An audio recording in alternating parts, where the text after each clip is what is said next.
Welcome to Sunday with the Braid. My name is Daphna Scholl. I'm the creative producer and your Zoom master for today's program, Hope and Healing with Rabbi Steven Leder. Moderating today is screenwriter and producer Arlene Sarner. We are so excited you all could join us. Please let us know in the chat where you're tuning in from.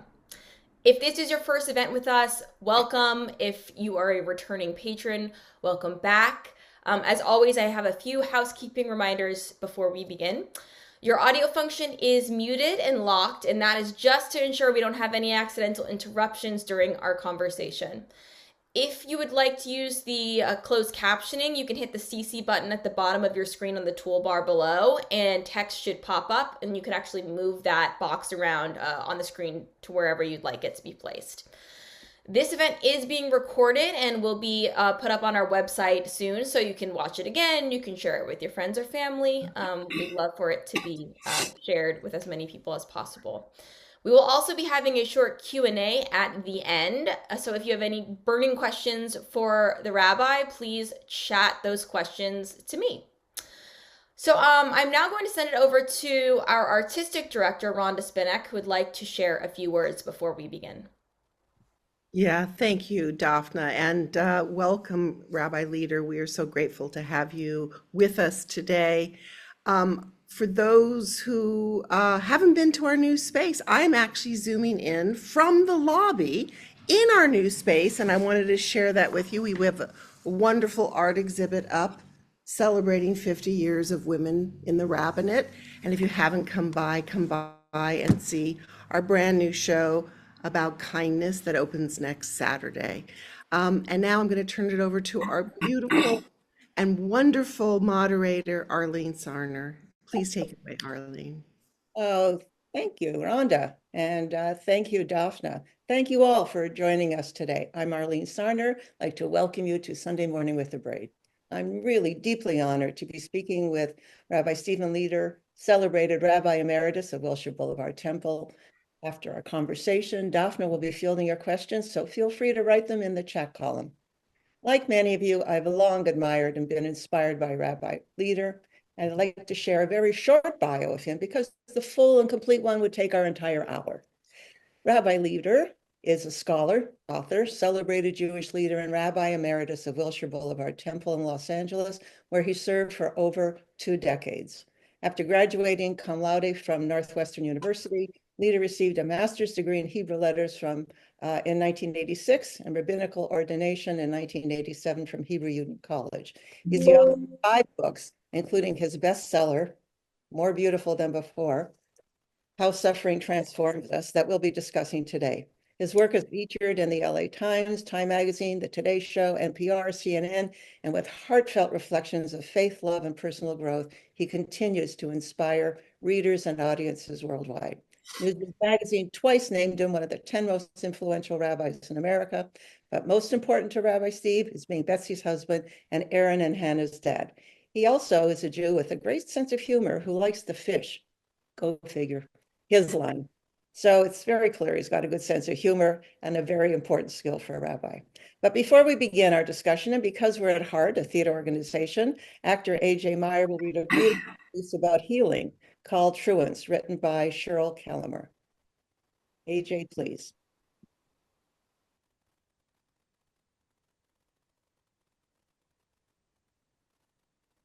I'm a social worker for the Los Angeles Unified School District, and I get an assignment at an elementary school in West Hollywood where there's a significant Russian population. The case consists of finding out why 8 Russian pupils are not showing up for school. I telephone their parents. None respond. I leave messages on their answering machines, mail letters asking them to please contact me at once. Yeshevo, nada, nothing. I learned that these particular truant kids are disruptive, rude, and physically and verbally hostile to the teachers and to the other kids. That none of the teachers want these problem kids back in their classrooms. I find letters in each of their files, all from Russian doctors, all with the same vague diagnoses. There's a clear pattern here, but I can't figure out what it is. One day, during school hours, I'm driving down the street 2 blocks from the school, and I see some grimy, disheveled boys playing a soccer-like kicking game in the street and shouting in Russian. I pull over and I watch. There are 8 of them.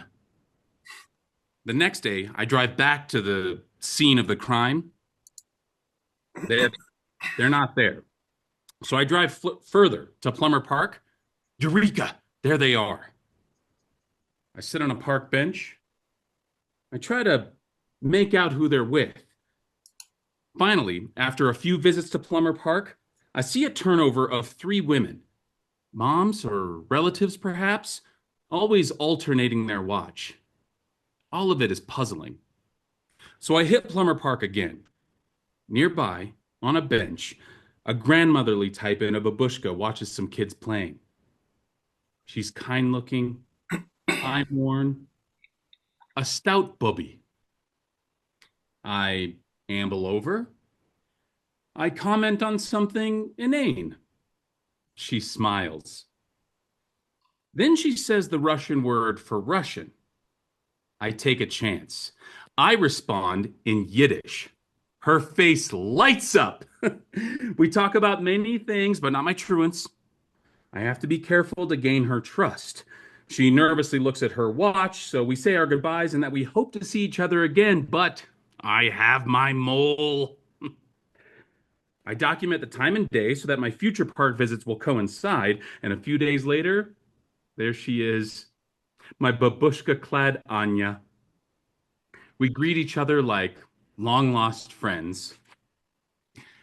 As we sit, one of the boys runs over for some water. He speaks to her in Russian, and I hear his name, Dima. I wave, and he leaves. Within minutes, 2 other kids appear, Vlad and Serge, begging for water. Anya finally details for me the tightly held secret of the wayward Russian boys. These 8 boys were born in the city of Chernobyl.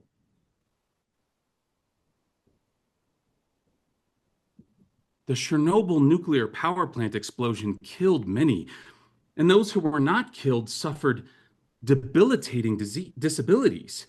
The parents of my 8 kids fear that their children were exposed to radiation, even in utero, and are cursed with a short time to live. The parents allow these boys to do as they wish. They don't have to attend school, learn social skills, or relate to anyone with any sense of decorum or kindness. The parents want to give their kids a pleasant life, no pressure or responsibilities. Around the same time, I read an article in the Los Angeles Times about a Dr. Robert Gale. Gale is a Center for Disease Control physician working with countries affected by nuclear fallout. The article also says he likes bagels. I contact him by phone. No response, so I write to him. Dear Dr. Gale, I believe there are at least 8 Chernobyl-affected children living in West Hollywood. He responds immediately. Dr. Gale speaks to the West Hollywood Russian community. Bagels are served. Then the parents sign up for free testing to determine if their children are suffering from any deadly radioactive exposure. The results come in. None have been affected. My 8 kids are cleared to attend school. I never, and will never, disclose my bubby informant. As I often learn over the years, behind-the-scenes efforts are rarely recognized.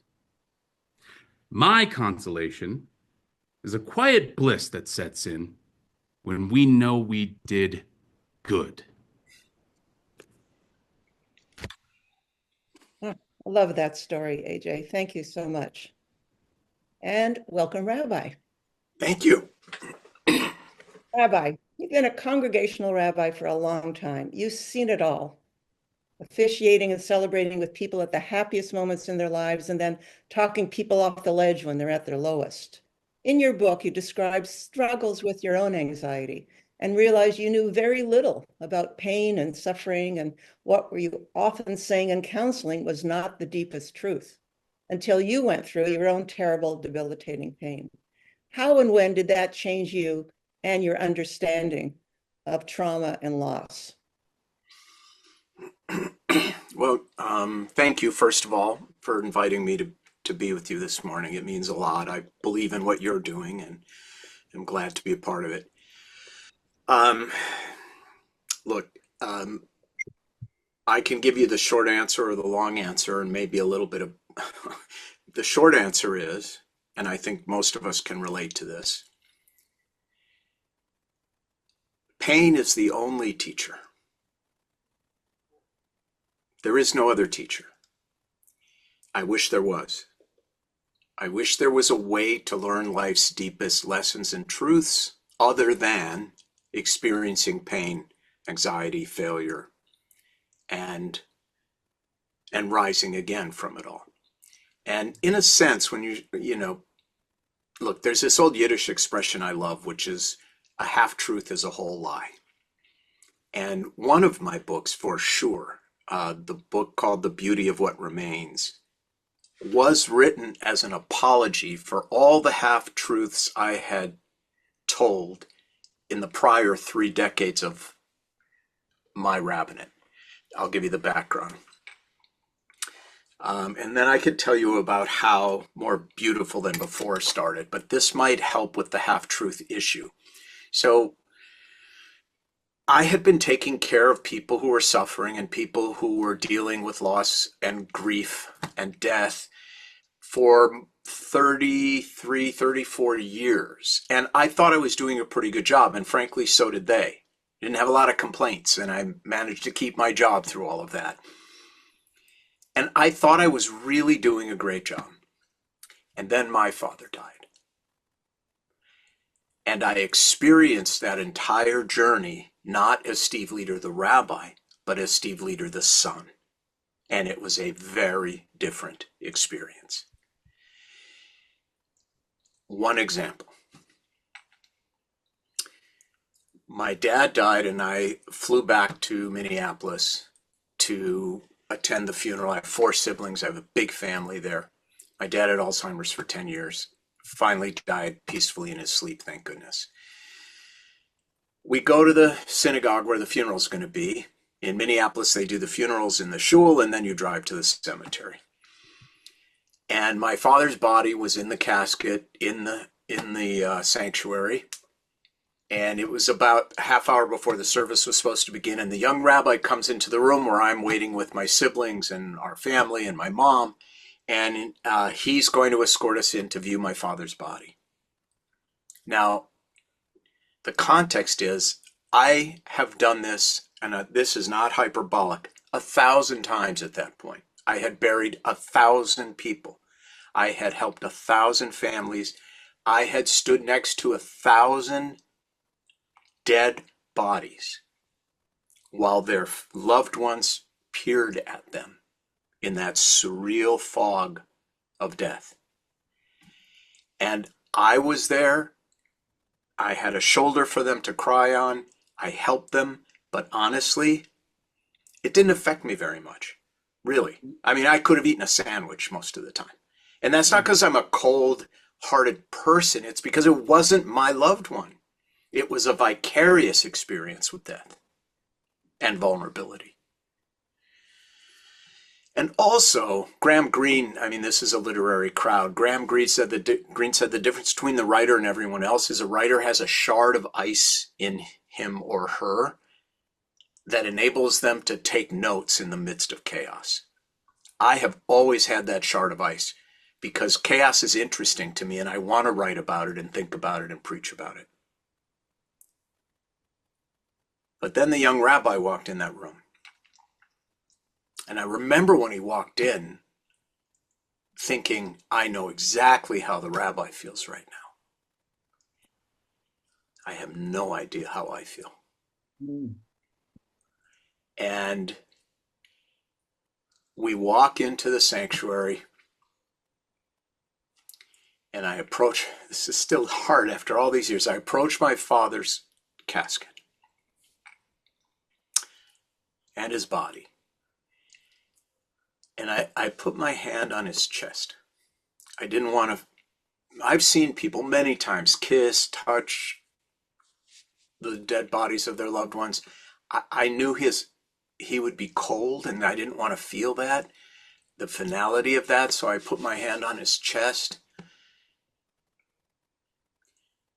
And in order to understand what I'm about to tell everyone, you have to understand that my dad and I, throughout our entire lives, looked almost identical. In other words, if you saw a picture of him when he was 12 and a picture of me when I was 12, other than the clothing, and one's in color and one's in black and white, it's the same face. It's the same body. Okay? I'll show you something.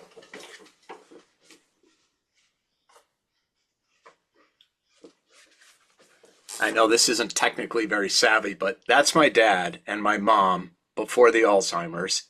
And this is my face. And we looked almost the same. And he always loved saying to people when we were out, "This is my son Steve. You never know who he belongs to," that kind of thing. So I approached the casket, my hands on his chest. I look down at him, and my first thought is,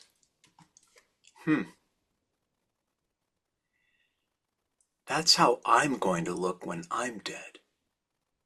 And my son is bending over my casket. I am going to die. That was the moment, 57 years old, 1,000 funerals behind me. That was the moment I realized I was going to die. You know, Kafka said the meaning of life is that it ends. It's true. That was the moment I realized I was going to die, and that moment transformed my life for the better in countless ways.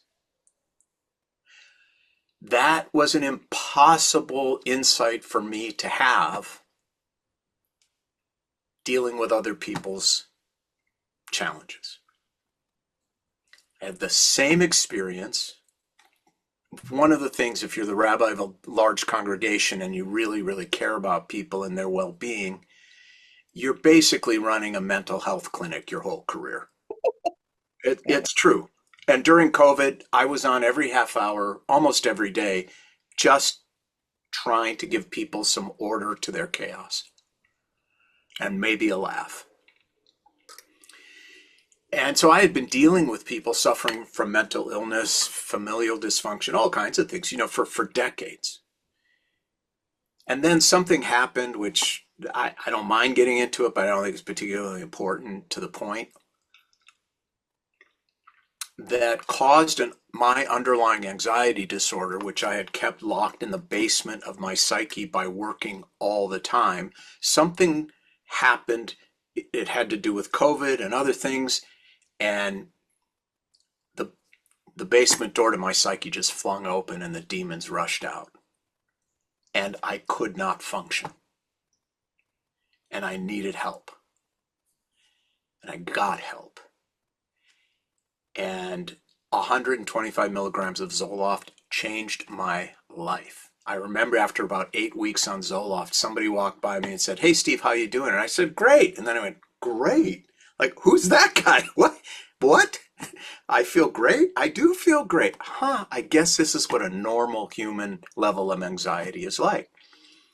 And I've been unabashed about all of it because I had been telling people half-truths. I had been talking about an experience I did not fully understand. I did not understand the paralysis of anxiety until I had it. And I went on the Today Show and talked about it. I couldn't say Zoloft because they don't let you do that, but it doesn't matter what it is. I did say store-bought is fine, and I think people got the point. But both of these experiences taught me about the problem of half-truths and vicarious experience without living it. And what I learned ultimately, to circle back to your initial question, pain is the teacher. You know, Marshall McLuhan, one of my favorite sayings, Marshall McLuhan said, I don't know who discovered water, but it wasn't the fish. Right?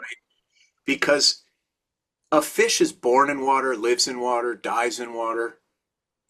And therefore, ironically, the fish is the only creature that doesn't know it's in water. You know when a fish discovers water? I like to fish, you know that, right?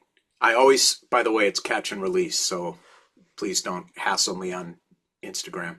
Um, a fish discovers water when it's ripped, yanked out of the water, wriggling at the end of a hook, gasping for air. That's when a fish discovers water. That's what pain does to us. It disrupts us Right. in a very challenging and ultimately, ideally, important evolution. When you ask most people about evolution, they will, let's say if I said to you, Arlene, draw a picture of what evolution looks like, most people, and you probably too, would draw a constantly ascending line. But that's not actually how evolution works, according to an entire school of biology. There's a school of biology and biologists who believe in something called punctuated equilibrium. That what actually happens is things stay, there's a stasis. And then something punctuates the equilibrium, disrupts it, and there is a very rapid rise in evolution. On a very small level, look at all of us now on Zoom. 5 years ago, you would have said Zoom. I said, I don't care. I don't know. But COVID, what punctuated the stasis, and we evolved quickly. So that to me is a better description of the human experience when vis-a-vis challenges, pain, suffering. And this informed my rabbinate, my writing, my teaching, my parenting, my marriage in very, very beautiful ways. Beautiful. Okay, that was a much fuller answer. Well, I love, yeah, every word. Thank you. there are rabbis who can talk about anything for an hour and rabbis who can talk about nothing for 2 hours. So be careful. Listening to you. Be So careful. in LA, especially after the fires, so many of us are struggling with how to begin to reconnect with a sense of hope or purpose. It feels like the entire city is suffering a broken heart. In your wonderful book, you talk about the idea of finding beauty after trauma. Can there ever be a truly positive outcome from something as devastating as trauma or loss?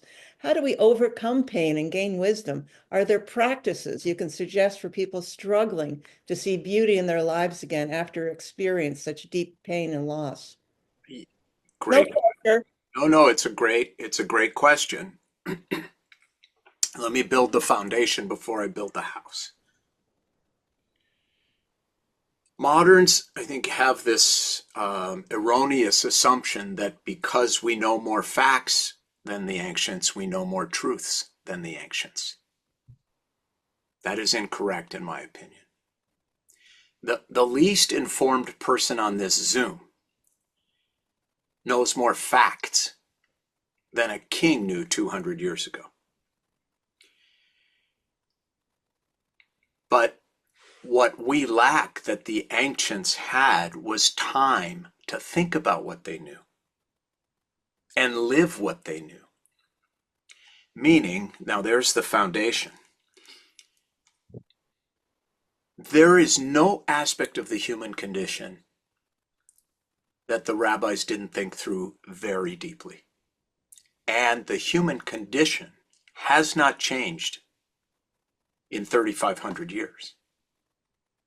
The manifestations of these challenges may change. I mean, it may be a car accident as opposed to falling off a cliff, but we're not the first people of our people to endure fire, plague, floods, disease. 2,000 years ago, you were 12 or 13, then you got married, then you had your own family, and in your mid-30s you were toothless and dead, and half your children were dead too, because 50% of children didn't make it to 5 years old. So they knew a lot. And what they have offered us are truths, not facts. And what are those truths? I'm just going to give you one simple one that I think most people participating will be aware of and familiar with. The Unatana Tokef. The Unatana Tokef prayer we recite on the High Holy Days is about our vulnerability as human beings. Who by water, who by fire, who by stoning, who will be poor, who will be rich, who will wander, who will be at peace, who shall live and who shall die. And we all know the answer to who shall die is me. I am going to die. We all know that somehow. We don't necessarily know it deeply the way I knew it in that moment bending over the casket. But at least intellectually we know. This is for us. And this isn't even a prayer. There's no Baruch Atah Adonai in there. This is an instruction manual for how to live through and come out the other side of pain. And what are the three strategies? Teshuvah, tefillah, tzedakah. And teshuvah in this context, what it really means is double down on your relationships. Make things right with the people who matter.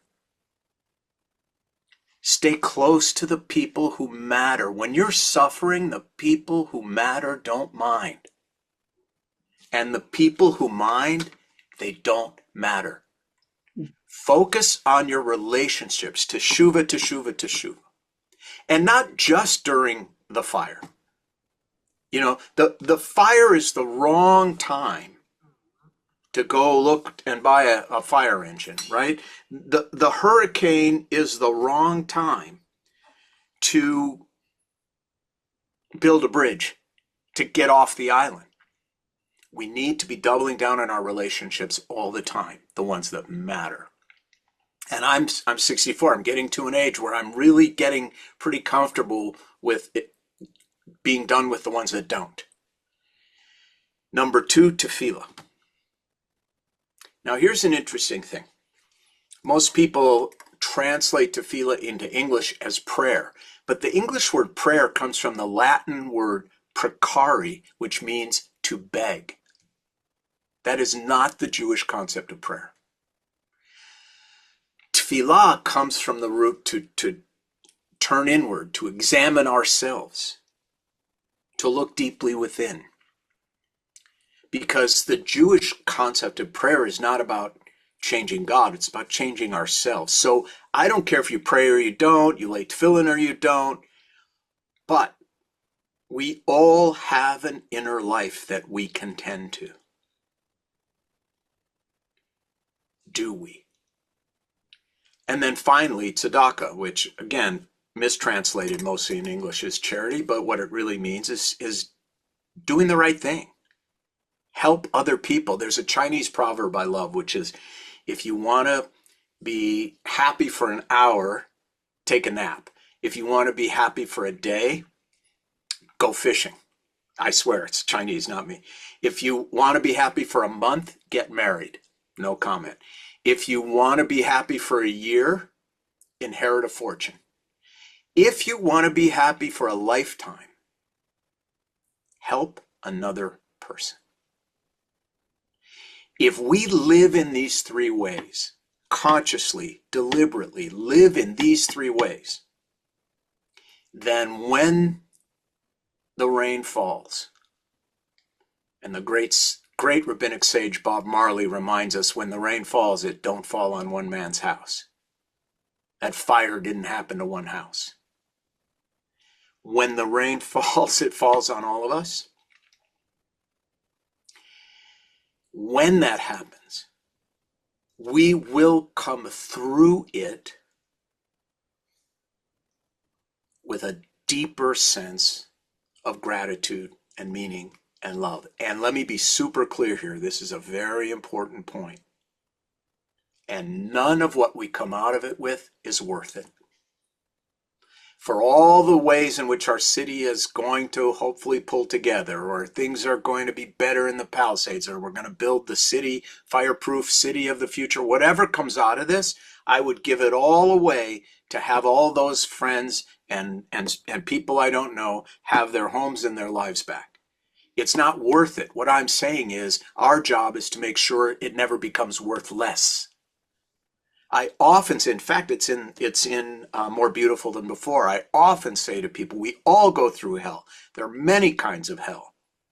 The hell of cancer, the hell of a kid in trouble, the hell of a failed marriage, a failed business, a ruined reputation, disease, death. There are all kinds of hell of addictions. We all go through hell. The point is not to come out empty-handed. Don't come out of hell empty-handed. And I'm going to close with this, again, making it clear that not to idealize or deify or glorify suffering. But we don't have a choice about suffering because we're human. You don't want to suffer? Be a stone. There's this beautiful conversation among the rabbis about a verse in Torah that says God puts God's words upon our hearts. And the rabbis ask, why upon our hearts, not in our hearts? I mean, surely if God has the power to put words upon our hearts, why not in our hearts? And here's the answer. God puts God's words upon our hearts because it isn't until our hearts are broken that the words can enter. In other words, counterintuitively, and this is one of those truths versus facts insights. In a way, in the most important ways, we are actually more whole when we're broken. Mm. That's a very powerful idea. And we never get out of it alone. You know, the Talmud says the prisoner cannot free himself. That's a very profound insight. The humility that pain brings.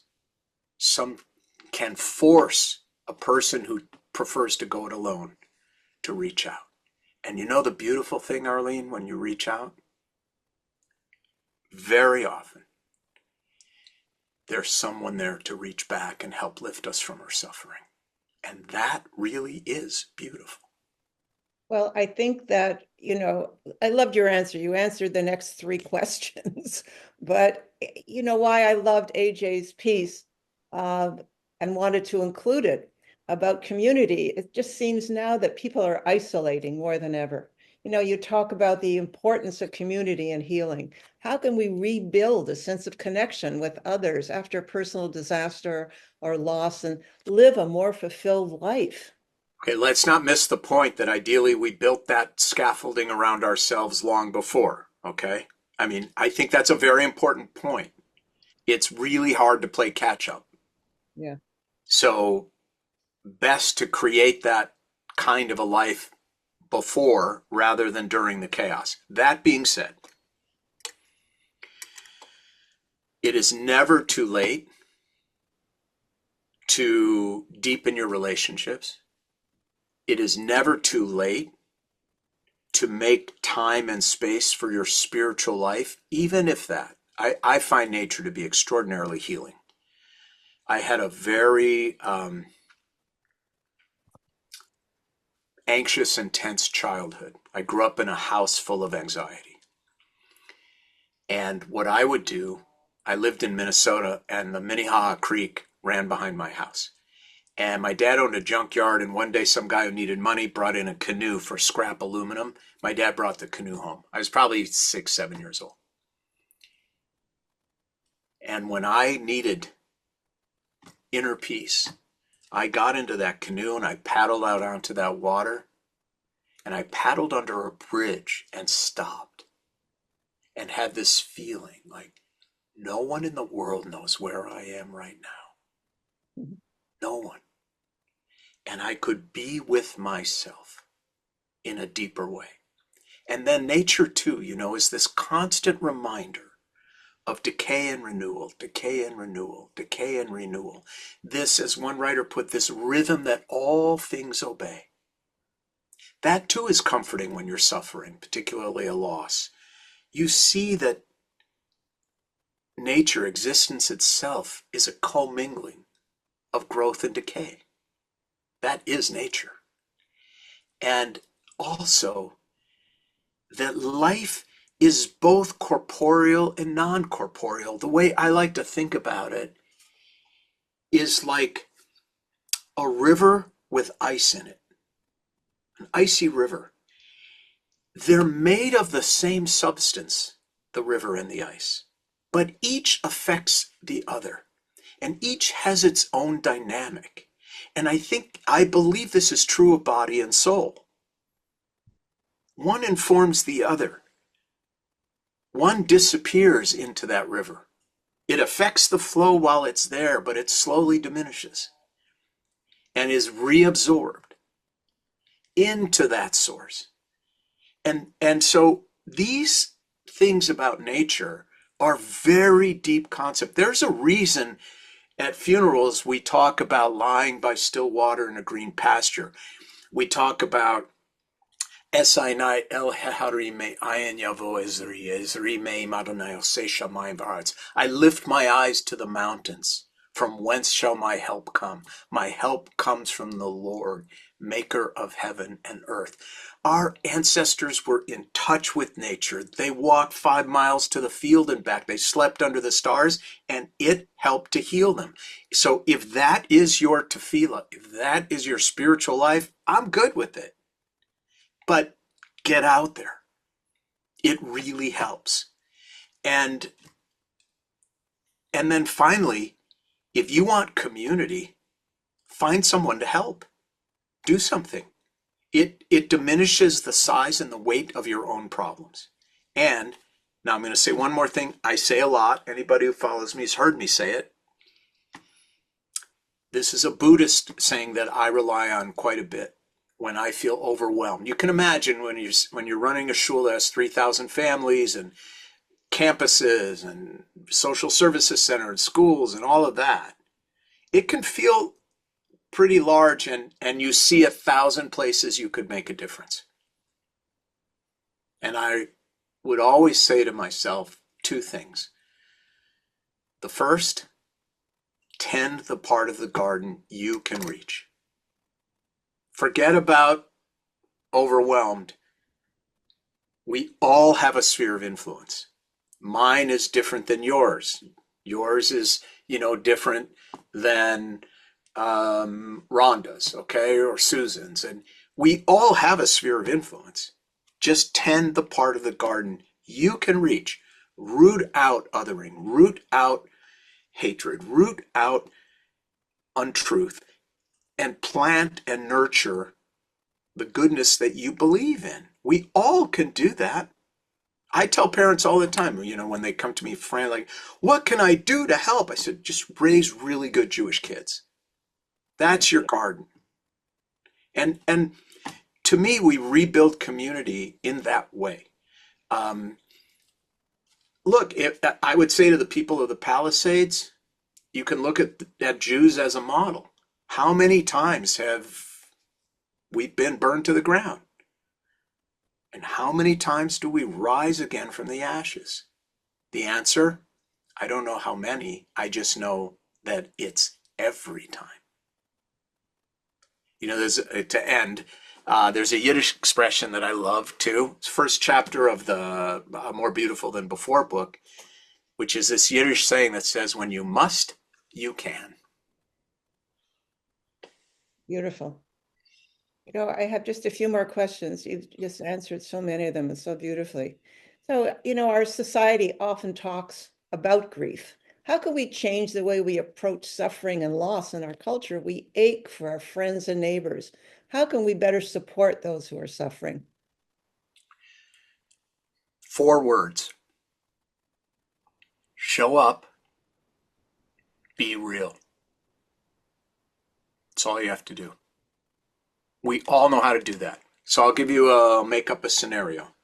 Okay. This happens a lot. Hey, Steve, I'm going to see my best friend from college back east. He's just been diagnosed with pancreatic cancer, probably got 3 months, maybe less. What do I say? My answer is almost always the same. I don't know what you should say, and you won't know what you should say until you show up and walk in the door. Just show up and be real. You know, Arlene, after 40 years of standing on front doorsteps to walk into a home to help a family through a loss, after 40 years of standing in the hallways at UCLA and Cedars and USC hospitals, I don't know what I'm going to say when I walk in the door. I don't know what I'm going to say. All I know is I need to walk through the door and be myself. And the rest will unfold. That's what people need, because the worst pain of all pain is the feeling of isolation and abandonment, and the feeling that the bottom has fallen out of the world. Now, when you come in and visit as a friend and you act phonily, you come in and do some bad acting job and like, oh, Arlene, I'm so sorry. It's, oh my God, this is so terrible. That's not me. And you know it's not me. And now you're thinking, even the last few things and people I could trust to be the same are different. My world is truly upside down. So just show up. Walk in. If you're a joker, joke. If you're a feeder, feed. If you're a driver, drive. If you're an errand runner, run errands. If you're a joker, joke. If you're a crier, cry. It doesn't matter. Just show up and be real. That's what people need. Yeah. Okay, more. There's one lesson from your wonderful book that you hope readers can carry with them. What would it be?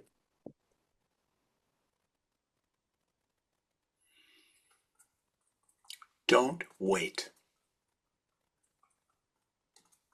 Don't wait to engage with a full heart in the three things we discussed.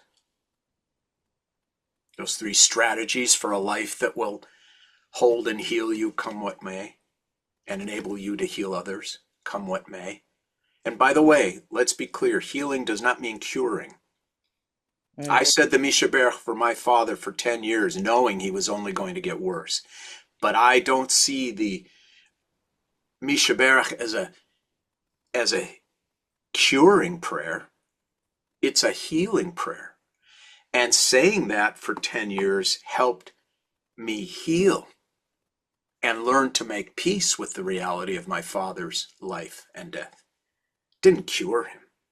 Right. Rabbis weren't naive. They didn't think praying cured disease. I mean, they knew, half their children died before they were 5. Right. All the praying in the world didn't change that. So I would say don't wait to double down on your relationships, the ones that matter, and get rid of the ones that don't.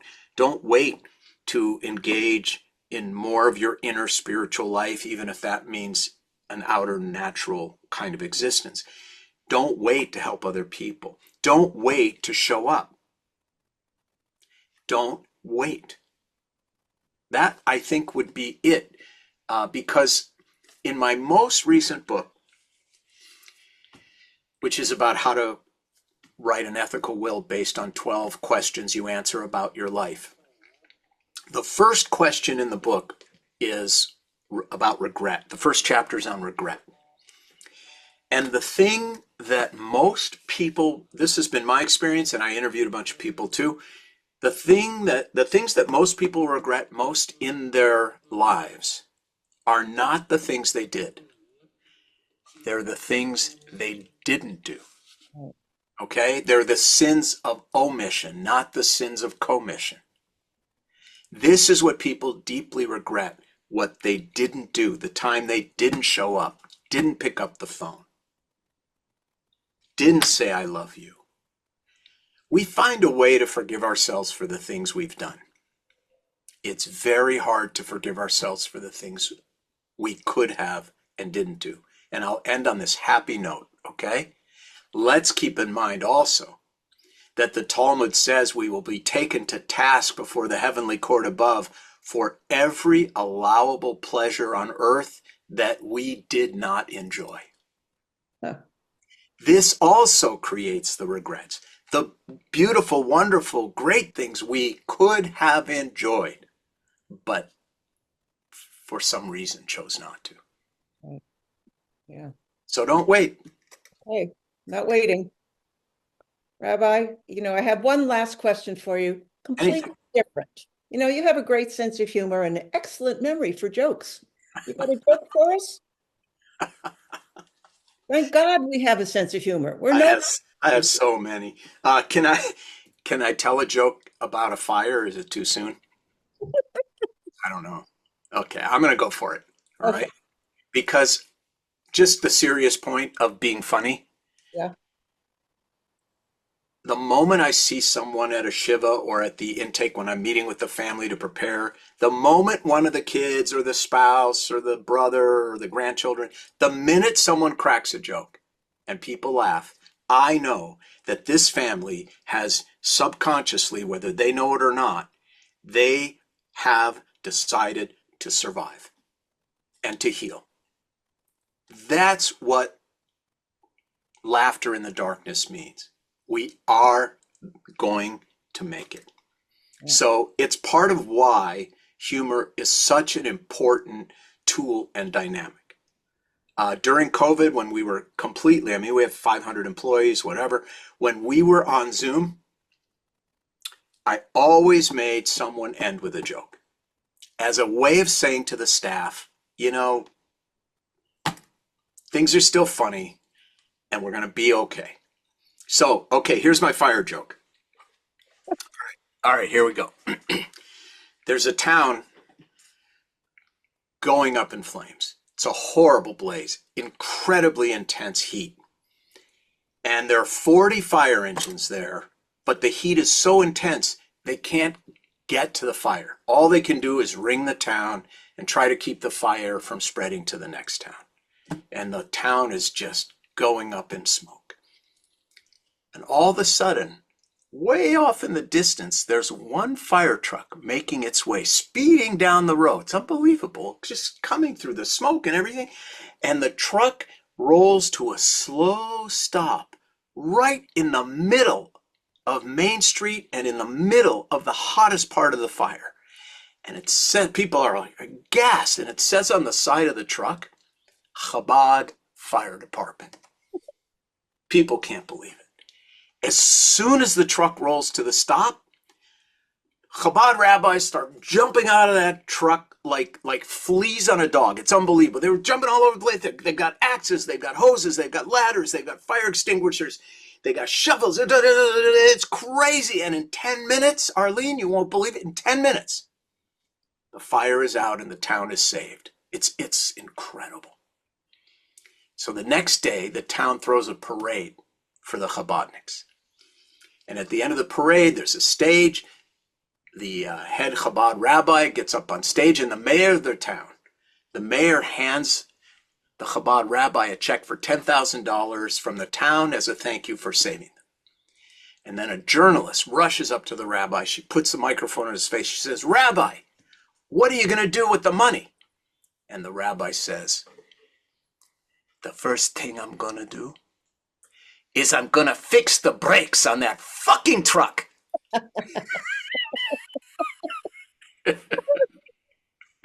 Oh, that was wonderful.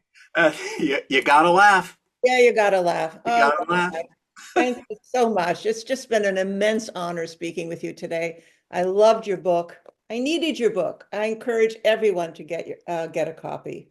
And now here's Daphna to take your questions. But first, she has a special treat. Hope you'll enjoy and join in.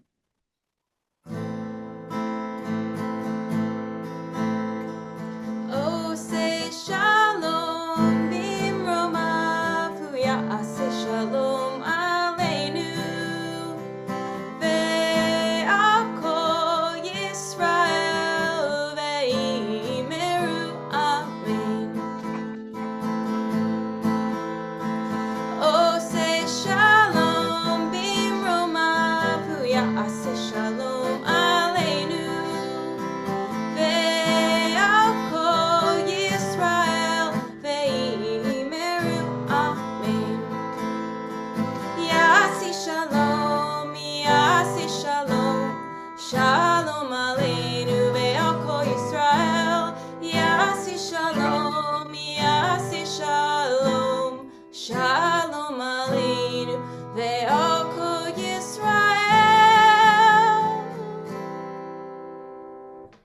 Thank you very much. Okay, let me take my guitar off real quick.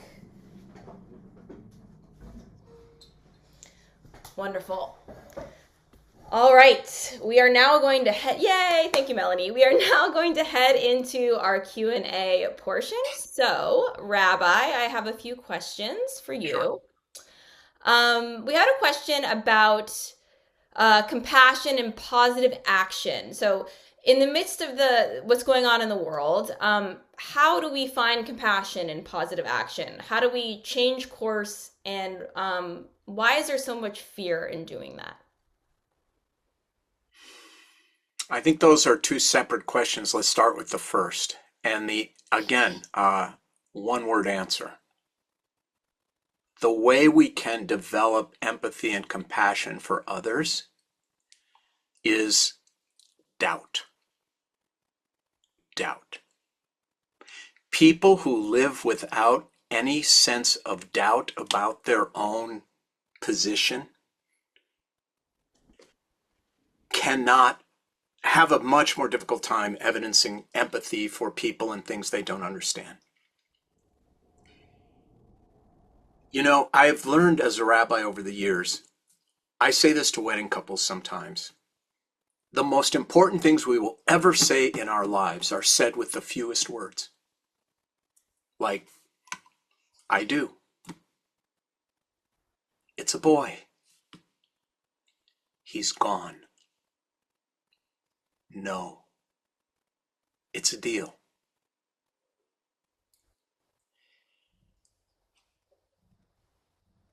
The three most difficult words for most people to say are not, I am sorry. Anyone who's been married for a long time knows that I am sorry is a relatively ineffective, there's too much wiggle room.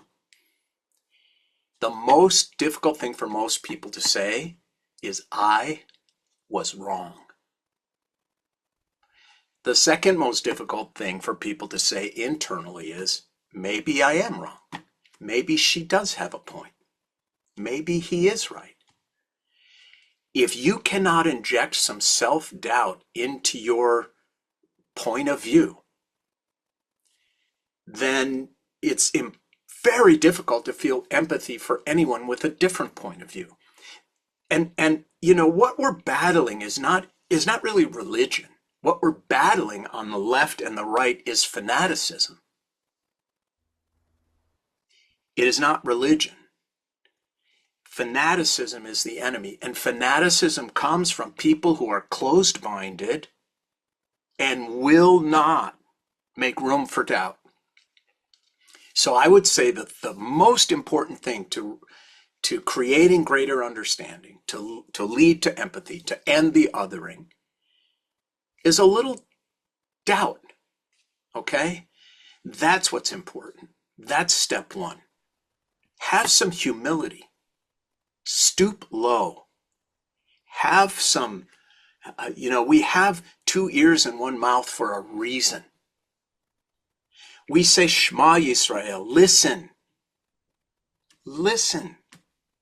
You know, the mitzvah for Rosh Hashanah is not to blow the shofar. It's to hear the shofar. If it was to blow the shofar, you'd have 2,000 people in shul with, shofarot, and it would be, it'd be easier to fast, that's for sure, after hearing that. But it's not to blow the shofar. The mitzvah is to hear, to listen. So obviously you're asking that, whoever asks this, it's a very deep and complex question. But if you don't have any self-doubt, you can't get to the complexity of it. Thank you. I love that answer. I'm sure everybody else did as well. The next question we have is about, it's a kind of similar topic, but it's about kind of something we're all dealing with, is engaging with the news, and how do we expose ourselves to present problems without being overwhelmed by them? The first thing is to remember the news is not the world.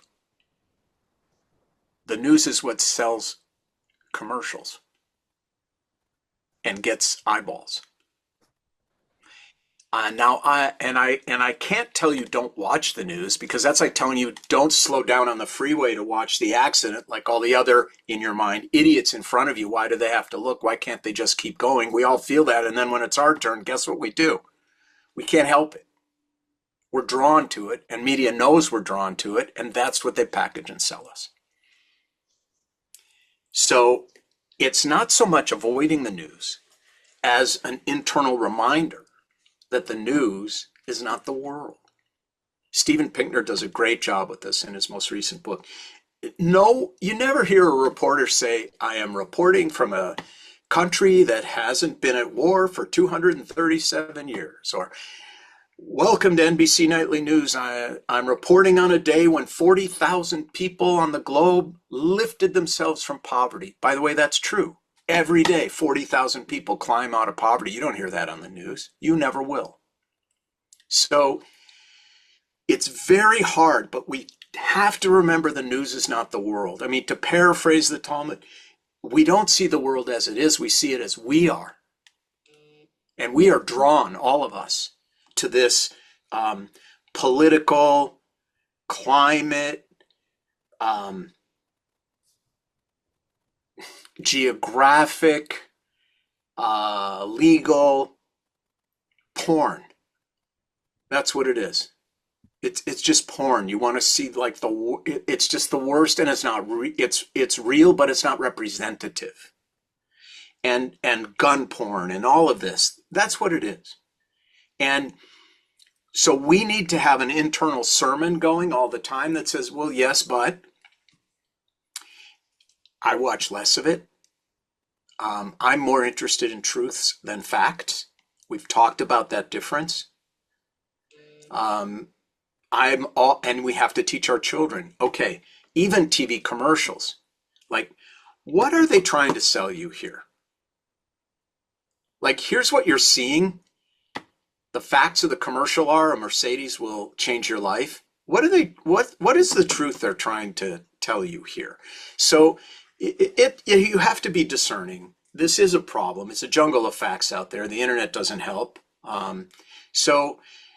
You know how when you have a pain, you go to Dr. Google and you come up with what you believe is the diagnosis, and then you find out your doctor says, no, your pancreas is at the top of your stomach. It's not in your back where your kidneys are. Just try to seek out sources that you know you can trust, because it's better than trusting the networks to feed you something real.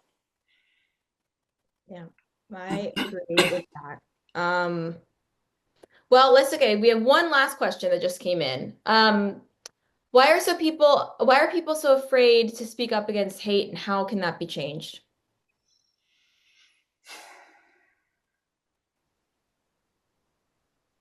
I think most people are non-confrontational by nature. Many people are cowardly.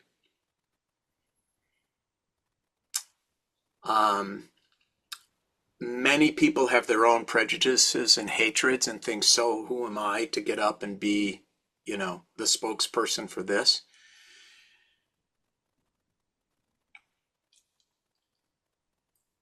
And I do think that cowardice is a big part of it. They don't want to lose followers. They don't want to lose business. They don't want to lose clients. They don't want to be perceived as judgmental. I once wanted to give a sermon called Be Judgmental. Be judgmental. And what you find when you do speak out are allies, real allies. One of the things speaking out also defines is who we thought were allies, but are not. I cannot tell you how many people, metaphorically and physically, I have marched with for their cause, And when October 7th happened, made it very clear to me that we were marching on a one-way street. And speaking as I spoke out about October 7th, it became very clear to me who my allies were, who they were not. And it was sobering and liberating. And liberating. There's something, anybody who's at my age, close to it, older, a little bit younger, we all know the liberation that comes from being comfortable with ourselves and who we are and not caring about being real. And if it costs us friendships, it costs us nothing because they weren't our friends. They were never our friends.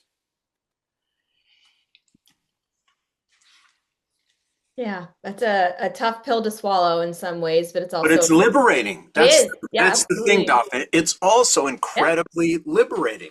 You don't waste your time anymore. Correct. Yep. That's right. Yeah, I agree. Well, I thank you for answering those questions. I know the audience, our guests today, really appreciated it. And all of your wise wisdom. We thank you. Thank you so much for being here with us. It was my pleasure, and I really mean that. Thank you, and thank you for the work the Braid's doing. You know, we're right there with you, shoulder to shoulder. Wonderful.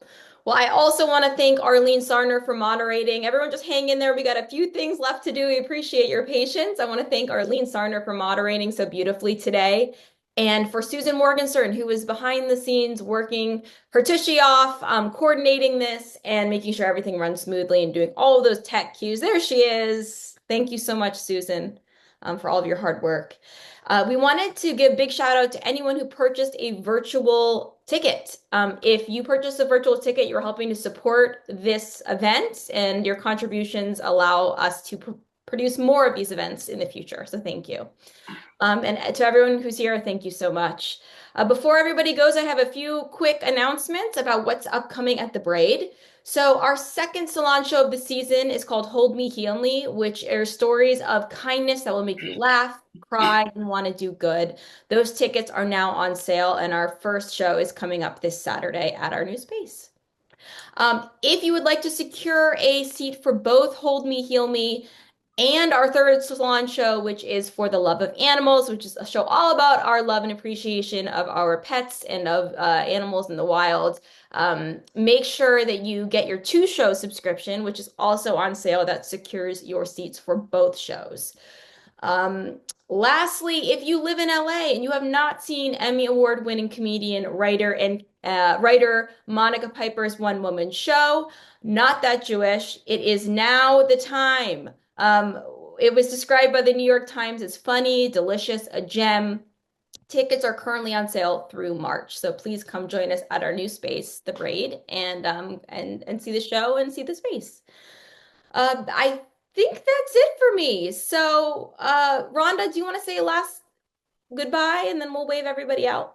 Yeah, very inspiring. My mother was on this, and she said it was the best anything she's ever seen. So, and I listen to my mom all the time, and she's always real. So, and I concur. Such wisdom, such realness. I think all of our hearts have been touched by you, Rabbi, and what a gift, really, truly, for this Sunday morning. Thank you. And come and see Hold Me, Heal Me. If you're in town, we would love to send you some tickets to see it. Come and be a part of our community. The title alone is worth going for. Yeah, thank you. Thank you very much. And also, AJ Meyer, thank you so much. AJ, sorry, thank you. That's okay, for your wonderful performance. And that's it for us today. Come back for the next Sunday morning or one of our shows. And we're so grateful to all of you. Fix your brakes. And fix your brakes. And don't wait to fix your brakes. That's right. Do not wait. All right. Goodbye, everyone. Goodbye. Thank you so much. Have a good rest of your day. Thank you, Daphne. Thank you.